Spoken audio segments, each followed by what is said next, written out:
सिस्टमचा पार्ट झालाय किंवा इवन आजही पार्ट होईल, तुम्हाला आता आन्सर रायटिंगची प्रॅक्टिस घ्यायची, त्यामध्ये बरेचसे क्वेश्चन्स त्यामधले आलेले दिसतील.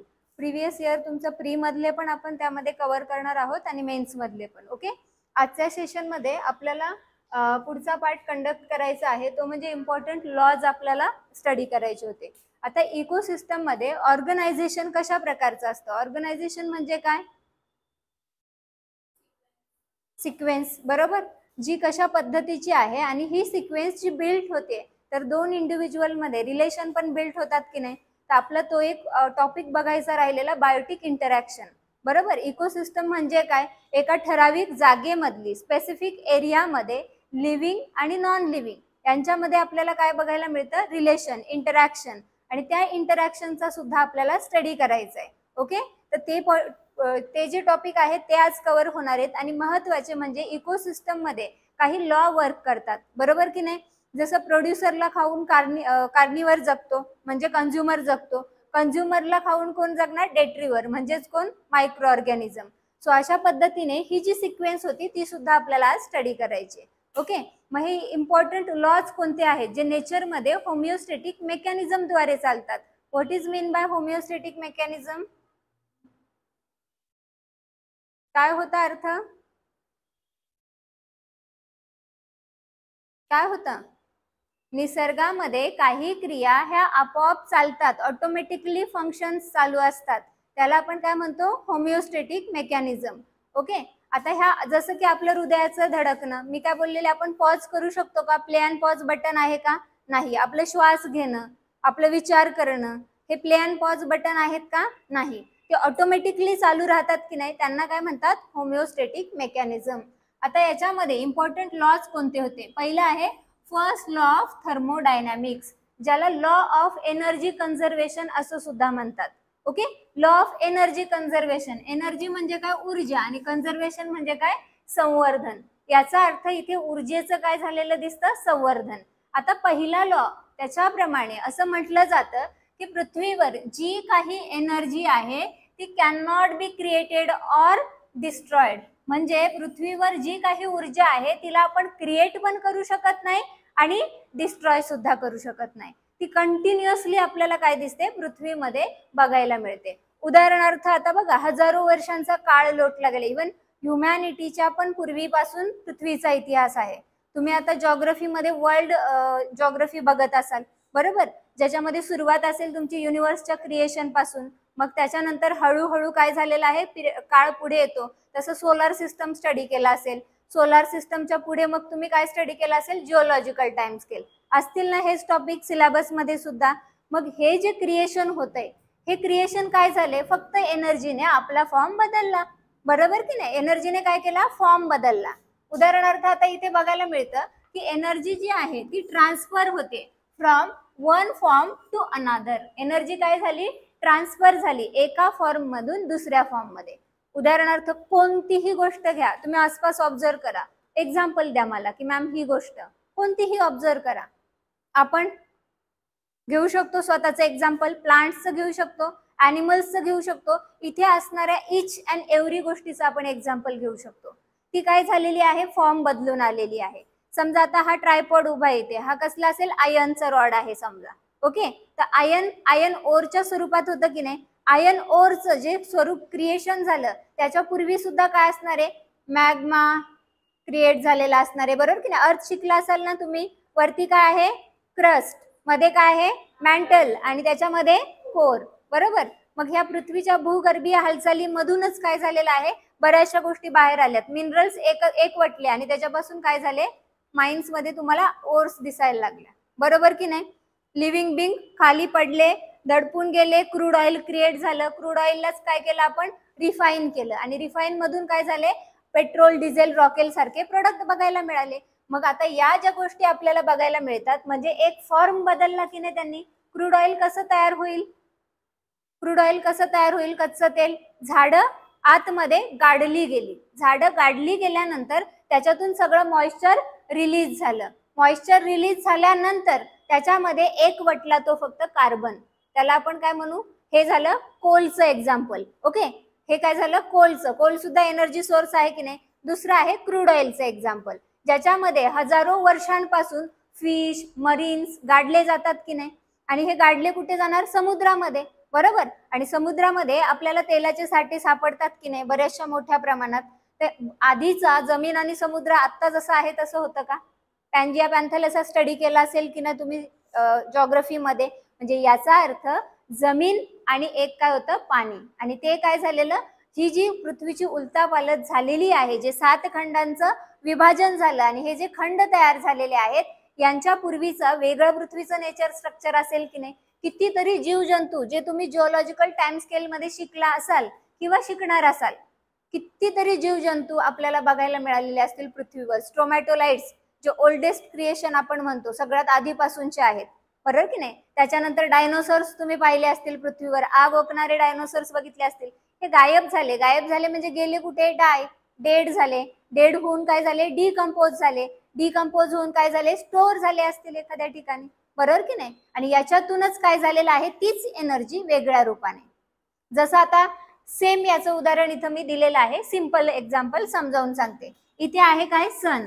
ओके, सन पासून काय मिळते, फोटो लाईट किंवा फोटो ज्याला आपण म्हणतो, म्हणजेच काय, सौर ऊर्जा. ओके, ही सौर ऊर्जा मिळाली कुणाला, ह्या प्लांटच्या ह्या लीफला. त्याने काय केली, ती स्वतःमध्ये ऍब्झॉर्ब. लाईट आधी ऊर्जा कोणती होती, सनलाईट. एनर्जी कोणत्या फॉर्म मध्ये आहे इथे, सनलाईट, बरोबर, लाईटच्या फॉर्म मध्ये आहे. त्याच्यापासून काय झालं, सनलाईट पासून इकडे त्याला एनर्जी कोणती मिळाली, काय, कोणत्या पिगमेंट तयार होतात फोटोसिंथेसिस मध्ये, क्लोरोफिल, बरोबर की नाही. फोटोसिंथेसिस मध्ये काय होतात, क्लोरोफिल पिगमेंट तयार होतात, ज्याच्यामुळे लीफला कलर येतो किंवा झाडांना वेगवेगळे कलर त्यांच्यात असणाऱ्या पिगमेंटमुळे येतात. आपलं सुद्धा जी कलर शेड आहे ना प्रत्येकाची, ती कशामुळे, आपल्या बॉडीमध्ये असणाऱ्या पिगमेंट्समुळे. ओके, मग आता ह्या प्लांटने काय केली, आपल्यामध्ये ऍब्झॉर्ब केली. कोणती ऊर्जा, लाईट, म्हणजेच कोणती, सनलाईट ऍब्झॉर्ब केली. आता ऍब्झॉर्ब केल्यानंतर तो ती युटिलाइज करतोय आणि काय करतोय, ग्रोथ अँड डेव्हलपमेंट. जेवढी तो युटिलाइज करणार तेवढी ग्रोथ अँड डेव्हलपमेंट. ओके, मग तेवढी काय केली त्यांनी, डेव्हलपमेंट केली. आता तेवढं तो प्लांट वाढल्यानंतर प्रत्येक गोष्ट पृथ्वीवर अमर दिसेल का, कोणती गोष्ट नाही. प्रत्येक गोष्ट काय आहे, डिकम्पोजेबल, डेड होणार आहे. एक ना एक दिवस तिचा काय होणार आहे, विनाश होणार आहे. पृथ्वीवरच्या प्रत्येक गोष्टीला एक शेल्फ लाईफ आहे. कोणतीच गोष्टी अगणित काळासाठी किंवा अनलिमिटेड पिरियड साठी आहे का नेचरमध्ये, नाहीये. एव्हरीथिंग काय होणार आहे, डेड होणार आहे. डेड झालं म्हणजे एनर्जी संपली का, नाही. डेड झालं याचा अर्थ काय झालं, एनर्जीने आपलं रूप बदलायला सुरुवात केली, एका फॉर्म मधून दुसऱ्या फॉर्म मध्ये जायला लागली. आता इथे हे प्लांट डेड झाल्यानंतर याच्यावर काय होणार, डिकम्पोजिशन. हे काय होणार, डिकम्पोज होणार. हे डिकम्पोज झाली याचा अर्थ त्याची काय तयार झाली, माती. आणि त्याच्या मातीमध्ये काय असणार आहेत, न्यूट्रिएंट्स असणार आहेत. आणि हे न्यूट्रिएंट अगेन वापरून दुसरं एखादं प्लांट उभं राहणार की नाही, त्याच न्यूट्रिएंटच्या बेसवर दुसरं काय राहणार, एखादं प्लांट तयार होणार. यालाच काय म्हटलं आपण, एनर्जी काय करते, ट्रान्सफर होते एका फॉर्म मधून दुसऱ्या फॉर्म मध्ये. समजा वरती टेरेसवर सोलार पॅनल आहेत आणि त्याला ही सगळी लाईट आपली अटॅच आहे, तर एनर्जी काय झाली, सोलार पॅनल मध्ये सनलाईटच्या रूपाने शोषण झालं तिचं, आणि त्याच्यानंतर ती ट्रान्सफर कोणत्या रूपात झाली, फोटो म्हणजेच काय, लाईटच्या स्वरूपात झाली की नाही. एनर्जीने काय केलं, रूप बदललं. आपल्या गिझरला येणारं पाणी, मोठ्या बिल्डिंग किंवा प्रिमाइसेस असतात, तुम्ही त्या पाहिलेल्या असतील, ज्यांना काय केलेलं आहे, सोलार कंपल्शन केलेलं आहे. म्हणजे आता शहरांमध्ये तुम्ही जेव्हा जाल ना, तर मोठ्या प्रमाणात काय होते, लाईट वापरली जाते. मग बिल्डिंग्स किंवा नवीन क्रिएशन आहेत ना, इव्हन सिव्हिल इंजिनिअरिंग सारख्या ब्रांच आहेत, त्यांना काय केलेलं आहे, कंपल्शन केलेलं आहे पर्यावरण सारखा विषय. म्हणजे तुम्ही काय करा, तुमचे जे काही डिझाईन्स किंवा ज्या काही तुमच्या बिल्डिंग्स तयार कराल त्याच्यामध्ये इको फ्रेंडली नेचर इम्प्लिमेंट करा, म्हणजे पर्यावरणाला सुरक्षित पण ठेवाल. कारण तुम्ही बिल्डिंग बांधताना काय करताय, वृक्ष कट करताय, झाडं तोडतायत, म्हणजे डिफॉरेस्टेशन करतायत. तुम्ही सिमेंट वापरतायत, तुम्ही आणखी काय वापरतायत, माती वापरतायत, बरोबर की नाही. तुम्ही क्रशिंग एखादं युनिट चालू करताय, जिथे काय केलं जातं, पूर्ण खडी वगैरे तयार केली जाते, तुम्ही वाळूचा उपसा करताय आणि मग ती बिल्डिंग तयार होते की नाही. मग ही बिल्डिंग तयार होताना एवढ्या सगळ्या नेचरचं काय करताय, तुम्ही एक्सप्लॉयटेशन करताय. आणि तुम्ही जर एवढं एक्सप्लॉयटेशन करत असाल तर तुमची काय आहे, रिस्पॉन्सिबिलिटी आहे की तुम्ही काय कराल, काही प्रमाणात का होईना, तुमची रिस्पॉन्सिबिलिटी, तुम्ही काही प्रमाणात का होईना नेचरला काय कराल, प्रोटेक्ट कराल. मग ह्या नेचरला प्रोटेक्ट करण्यासाठी त्यांना कंपल्शन सांगितले. इवन ग्राउंड वॉटरला पूर्ण आतमध्ये पेनेट्रेट होण्यासाठी तुमच्या बिल्डिंगचं, समजा एकर्स मध्ये जागा असते सोसायटीची, तर त्या एकर्स मधल्या जागेपैकी काही जागा कंपल्सरी तुम्हाला गार्डनिंगसाठी ठेवावी लागते. आणि जोपर्यंत तेवढी जागा तुमच्या प्रोजेक्टमध्ये गार्डनिंगसाठी राहत नाही तोपर्यंत सँक्शन मिळत नाही, अप्रूव्ह होत नाही. ओके, मग अशा पद्धतीने म्हणजे एनर्जी काय होते, रूप बदलत चालले. एनर्जीने काय केलं, आपलं स्वरूप बदललं. कळालं? ओके, मग आता इथे बघायला गेलं तर इथे काय दिसतं, इकोसिस्टम मध्ये सोलार एनर्जी कॅप्चर कोण करतात, प्रोड्युसर. इथे प्रोड्युसर कोण आहे, प्लांट, बरोबर. आणि ती कॅप्चर केलेली एनर्जी कोणत्या क्रियेने कॅप्चर करतात, ते फोटोसिंथेसिस. आणि तिलाच काय करतात, कन्वर्ट करतात केमिकल एनर्जी मध्ये. केमिकल एनर्जी मध्ये कधी कन्वर्जन होईल, ज्या वेळेस फोटोसिंथेसिस, ऍब्झॉर्प्शन होतं सनलाईटचं, त्याच्यानंतर जेव्हा मुळांपासून पाणी वर खेचलं जातं तेव्हाच तिथे कॉम्बिनेशन होऊन काय होणार, केमिकल एनर्जी मध्ये. पानांमध्ये एंट्री केली, लाईटने आपली काय केलं, स्वरूप बदललं, ट्रान्सफॉर्म झाली एनर्जी, काय झाली, ट्रान्सफॉर्म झाली, क्रिया झाली. रात्री ते काय करणार, तिला युटिलाइज करतात, तिला काय करणार, युटिलाइज करणार आणि काय होणार, ग्रो होणार. सो अशा पद्धतीने इथे आपल्याला काय बघायला मिळतं, फोटोसिंथेसिस. आता ही एनर्जी जेव्हा एका इंडिव्हिज्युअल कडून दुसऱ्यामध्ये ट्रान्सफर होते, आपण त्याला काय म्हणतो, फूड चेन, बरोबर. आता जेव्हा एनर्जी एकाकडून दुसऱ्याला ट्रान्सफर होते, ही एकच लेअर दिसते का, एकच स्टेज आहे का, नाही, मल्टी स्टेज असणार आहे की नाही. जेवढे इंडिव्हिज्युअल त्या फूड चेन मध्ये एका रेषेत असतील तेवढ्या तिथं काय असतील, ट्रॉपिक लेवल. जेवढे इंडिव्हिज्युअल त्या फूड चेन मध्ये एका लेअर मध्ये असतील तेवढ्या तिथं काय असणार आहे, ट्रॉपिक लेवल असणार आहेत. आणि जेवढे ट्रॉपिक लेवल वाढत जाणार, दुसरे इंडिव्हिज्युअल त्या फूड चेन मध्ये एंट्री करणार, तेवढं मोठं ते काय असणार, फूड वेब असणार, बरोबर की नाही. समजा प्लांटला काऊ पण खाते, प्लांटला डिअर पण खातं, बरोबर की नाही. प्लांटला आपण पण खातो, म्हणजे तिथे हर्बीवर पण आहेत आणि आपल्यासारखे ओमनीवर पण आहेत. आपल्याला खाणारं दुसरा एखादी चित्ता पण अटॅक करतो आपल्यावर खाण्यासाठी, लायन टायगर पण करू शकतो, काऊवर पण करू शकतो आणि आणखी कशावर, डिअरवर पण करू शकतो. म्हणजे हे काय झालं, इथे फूड वेब मध्ये एनर्जी काय झाली, पास झाली आणि इव्हेंच्युअली ती डिसिपेट होते as a heat due to metabolic processes. आता सगळीच एनर्जी आपण समजा जेवढं काही अन्न खातो तेवढं आपली बॉडी ऍब्झॉर्ब करते का, नाही. आपण वॉशरूमला, टॉयलेटला जातो की नाही, याचा अर्थ काही एनर्जी काय झाली, युटिलाइज झाली, काही एनर्जी काय झाली, एक्सक्रेशनच्या माध्यमात गेली. आणि ही कशामुळे, हीट, बॉडीची हीट. बघा, ज्यांची मेटाबॉलिक ऍक्टिव्हिटी फास्ट ते तब्येतीने बारीक दिसतील, तुम्हाला दिसतात की नाही. आणि त्यांचं जेवण जर बघितलं तर तुम्हाला एखाद्या हेल्दी पर्सन पेक्षा जास्त दिसेल. तुम्ही ऑब्झर्व जर केलं तर ते कितीही मोठ्या प्रमाणात चीज खाऊ शकतात, बटर खातात, पण त्यांच्यामध्ये दिसत नाही का, because of metabolic activity fast आहेत. म्हणजे शरीरामध्ये विचार करा, ही आपली बॉडी ही काय करते, एका मशीन सारखं काम करते. ही काय करते, पचवण्याचं काम. सुरू कुठून होतं, इथून.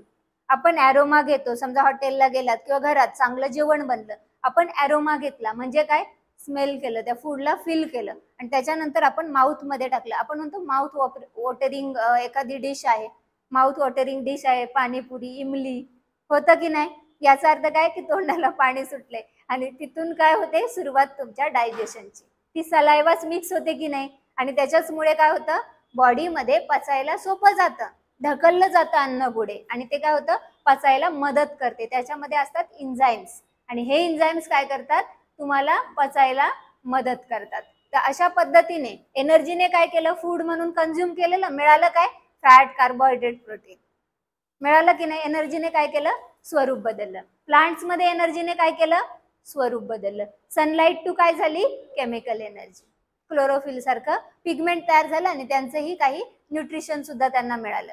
तुम्ही बघा, एखाद्या अशा ठिकाणी कुंडीमध्ये झाड लावलं आणि तुम्ही कुंडीमध्ये पुन्हा कंपोस्ट किंवा काही खतच टाकलं नाही, ते त्याची पानं तुम्हाला जळाल्यासारखी दिसतील किंवा ब्राऊन होताना दिसतील का, कारण त्या झाडाला न्यूट्रिशनची लॅक तयार झाली. त्यांना काय मिळालं नाही, प्रॉपर न्यूट्रिशन मिळालं नाही. आणि मग त्यावेळेस आपण काय करतो, कंपोस्टिंग, त्याची माती उकरणं, त्याची मुळं काय करणं, थोडंसं ओपन करणं, म्हणजे ऑक्सिजन त्याला चांगल्या प्रमाणात मिळेल तर ते रात्री ग्रो करू शकेल. करतो की नाही अशा ऍक्टिव्हिटीज? मग ह्याच्यामुळे काय होतं, पुन्हा ते प्लांट भरून येतं किंवा मोठं होतं. तर सेम कंडिशन इथं, एनर्जी काय झाली, हीट म्हणून निघून गेली. आता हीट म्हणून एनर्जी निघून जाण्याची वेगवेगळी कारणं होती, त्यापैकी एक मेटाबॉलिक ऍक्टिव्हिटी. आणखी एनर्जी बर्न कशी होते किंवा एनर्जी इव्हॉल्व कशी होते प्रक्रियेमध्ये, या निघून कशी जाते? येस, फूडच्या शोधासाठी ॲनिमल्स काय करतात, ऍक्टिव्हिटी करतात. मग ते रनिंग असेल, चेजिंग असेल त्यांच्या प्रेला, म्हणजेच काय, एखाद्या त्यांना भक्ष्य पाहिजेत असेल त्याच्या मागे धावणं असेल, ह्या सगळ्यात काय होते, काही एनर्जी निघून जाते. आणखी एनर्जी लॉस्ट कुठे होते? जेव्हा एनर्जी ट्रान्सफर होते तेव्हा आणखी एनर्जी कुठे लॉस्ट होते?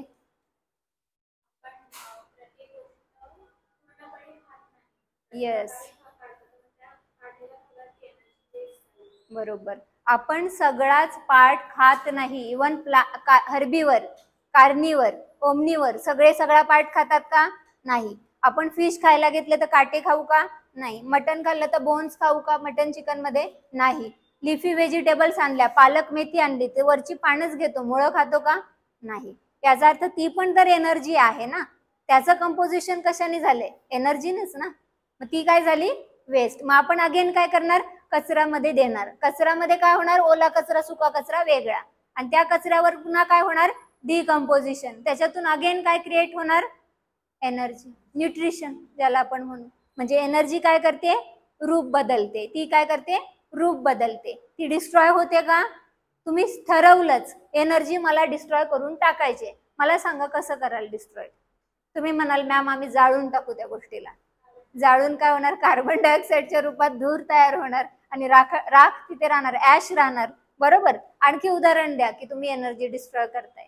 तुम्ही म्हणाल स्फोट करणार, त्याच्यातून रेडिएशन बाहेर पडतच ना, म्हणजे डिस्ट्रॉय होते का? नाही. म्हणजे एनर्जी डिस्ट्रॉय होते का अर्थवर? तुम्ही क्रिएट नव्याने करू शकता का? नाही. तुम्हाला एखादी गोष्ट क्रिएट करण्यासाठी रॉ मटेरियल लागतं, आणि raw material that means again energies. तुम्ही फक्त काय करू शकता, ट्रान्सफॉर्म, बदल करू शकता, तिचं काय करू शकता, रूप बदलवू शकता. तिला संपून पण नाही टाकू शकत आणि तिला क्रिएटही करू शकत नाही. ओके, सो हा पहिला लॉ होता थर्मोडायनेमिक्सचा, ज्याला काय म्हटलं, लॉ ऑफ एनर्जी कन्झर्वेशन. कळालं का कन्झर्वेशन वर्ड वापरलाय? कारण ती संपते का? नाही, ती संवर्धितच राहते, म्हणून लॉ ऑफ एनर्जी कन्झर्वेशन. एक प्रकारे ती फक्त ट्रान्सफॉर्म होते. दुसरा आहे सेकंड लॉ ऑफ थर्मोडायनेमिक्स, ज्याला लॉ ऑफ इंट्रॉपी सुद्धा म्हणतात.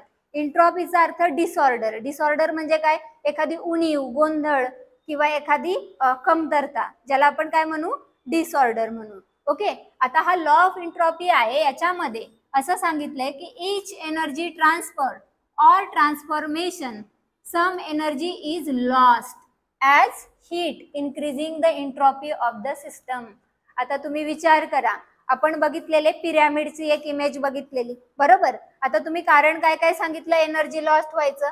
उदाहरणार्थ हा काय आहे, पिरॅमिड. इथे काय आहे, प्लांट. ओके, इथे आहेत प्लांट, इथे आहेत ॲनिमल, आणि इथे आहेत मायक्रो ऑर्गॅनिझम. असं इमॅजिन करा. या पिरॅमिडमध्ये प्लांटला सगळं पूर्णतः खातं का ॲनिमल? नाही. म्हणजे काही एनर्जी काय झाली, लॉस्ट झाली. कशामुळे लॉस्ट झाली?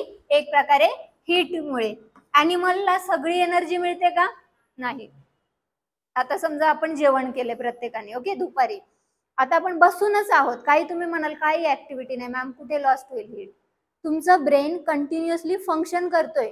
तुमच्या प्रत्येकाच्या डोक्यामध्ये आता सध्या अंडरस्टँड करण्याचा विचार असेल, लायब्ररीमध्ये माइंडमध्ये वेगवेगळे सब्जेक्ट्स करत असाल, त्याचा तुम्ही विचार करत असाल. हा ब्रेन फंक्शन कसं करणार, कशाच्या बेसवर करणार तो?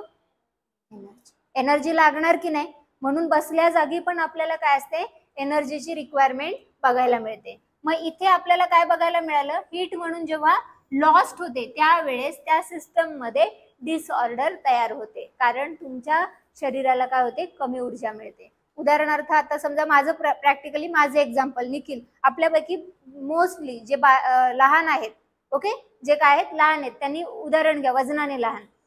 आपण काय करतोय, खातोय, सेम आपलं डाएट असेल, आणि आपल्यामध्ये काय होते, मेटाबॉलिक ऍक्टिव्हिटी फास्ट, म्हणजे काय, समजा आता मी आहे तर माझं फंक्शनिंग पटापट फंक्शनिंग असेल, आयडियाज असतील, इम्प्लिमेंटेशन असेल, माझी एनर्जी कंटिन्यू बर्न होते, माझी एनर्जी काय होते, कंटिन्यू बर्न.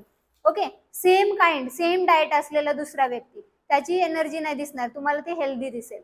कशामुळे, कारण त्यांच्या मेटाबॉलिक ऍक्टिव्हिटी स्लो आहे, त्यांना हळूहळू एनर्जी मिळते, बरोबर की नाही ना. माझी एनर्जी ऑलरेडी माझ्या बॉडीमध्ये हीट मध्येच काय होते, ती बर्न होऊन जाते. याला आपण काय म्हणणार, some energy lost as heat.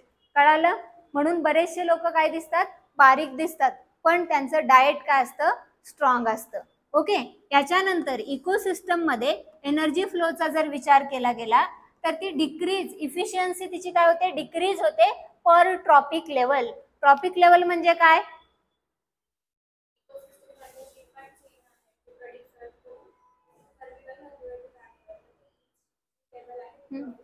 बरोबर. इकोसिस्टम मध्ये ज्या प्रत्येक लेवल, ज्या इकोसिस्टम मध्ये बऱ्याचशा फूड चेन असतात, त्या फूड चेन मध्ये एक इंडिव्हिज्युअल ते दुसरं, ज्याला मारून तो आपला अन्न बनवतोय, त्या दुसऱ्याला, पहिल्याला, दुसऱ्याला, तिसऱ्याला काय म्हणणार आपण, ट्रॉपिक लेवल. जसं आपण उदाहरण कुणाचं घेतलेलं, प्लांट्स, ग्रास हॉपर, त्याच्यानंतर काय होतं, फ्रॉग, फ्रॉग नंतर काय होतं, स्नेक, स्नेक नंतर काय होतं, हॉक, आणि त्याच्यानंतर मायक्रो ऑर्गॅनिझम. म्हणजे ही जेवढी होती इथे काय आहेत, प्लांट्स, प्लांट्स नंतर काय म्हटलेलं, ग्रास हॉपर, देन फ्रॉग,